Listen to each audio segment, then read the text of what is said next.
Hey welcome back to middle class moonlight. আজকে আমি share করব একটা ভিডিও যেটা ছিল আমার ডিসেম্বরের লাস্ট বিয়েবাড়ি, মানে 2025-এর ডিসেম্বরের 5 ডিসেম্বরের লাস্ট বিয়েবাড়ি। তো সেখানে আমি কিভাবে সাজবো, কি করলাম, সবটা আজকে এই ভ্লগে শেয়ার করব।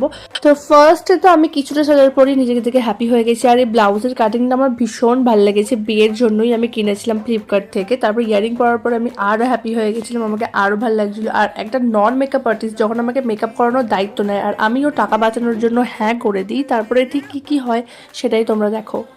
ঠিক আছে না? লিখে রাখো।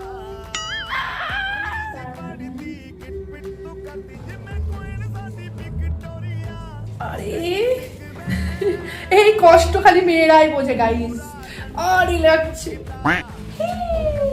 ভিডিওটা স্টার্টই করিনি তখন। আর বল, এটা আমার মাসি। কে বলবে মাসি লাগে? দিদি।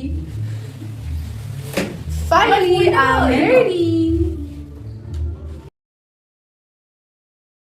আর একটা গোলাপ আটকালে বেশি সুন্দর লাগবে, তার জন্য আমাদের লাগবে আরো বেশি ক্লিপ।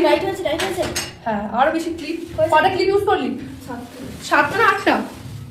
ইয়ে স্যাটিসফাই। ফাটিয়ে দিয়েছি আমরা, ফাটিয়ে দিয়েছি সেজে।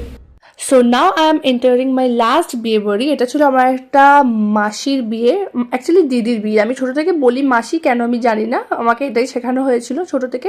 সো প্রথমেই বিয়ে বাড়িতে ঢুকে কোথায় যেতে হবে? ফুচকা পকোড়া এগুলোর কাছে, তাই তো? না, একদমই সেটা না। প্রথমেই দেখা করতে হবে ব্রাইডের সাথে, সেটা আমরা করে নিয়েছিলাম, সেটা আমি আর ভিডিও করিনি। তারপরে ফুচকা পকোড়া খেয়েছি, কিছু রিলসের ফটো শ্যুট ভিডিও শ্যুট করেছি, মানে ইনস্টাগ্রামের জন্য। তারপরে খাওয়া দাওয়া করেছি। খাওয়া দাওয়ার সময় আমি এতটাই মন দিয়ে খাচ্ছিলাম যে আমি পুরোটা ভিডিও করতে ভুলে গেছি। আর আমার মনে হয় না যে আমি এমন কোনো ইম্পর্টেন্ট ক্লিপ আমি বাদ দিয়ে ফেলেছি, মানে খাওয়া দাওয়া ভিডিও করতে ভুলে গেছি সেটার মাধ্যমে। যাই হোক, খাওয়া দাওয়া করেছি খুব মন দিয়ে, তারপরে একটু বিয়ে দেখেছি। তারপরে আমি অনেক টায়ার্ড হয়ে গেছিলাম, রুমে চলে গেছি। ঘুম পেয়েছে গাইস, আর আমাদের কোনো এনার্জি নেই। এখন আমরা কি করব? ঘুমিয়ে পড়বো। Good night.